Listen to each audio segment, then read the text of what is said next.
Bonjour tout le monde. Tout d'abord, permettez-moi de vous présenter mon livre « Briser les silences », témoignage d'une psychologue victime de violences sexuelles. Aujourd'hui, nous allons parler du comportement du prédateur sexuel envers les enfants. Le prédateur se comporte exactement comme un fauve qui flaire sa proie dans un environnement qui pressent carencé affectivement.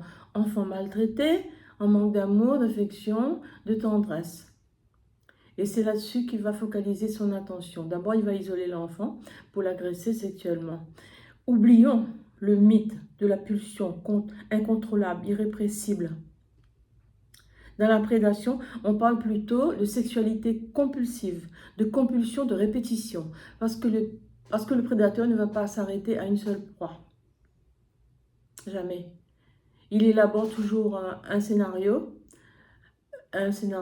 que l'enfant ne peut pas comprendre, ne peut pas appréhender en raison de son jeune âge, toujours la même stratégie.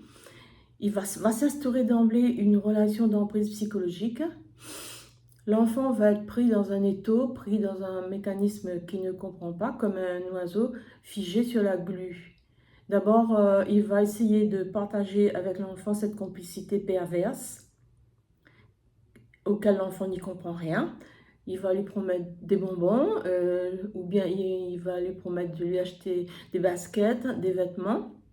Et si ça ne suffit pas, il va lui dire, si tu parles, c'est un secret.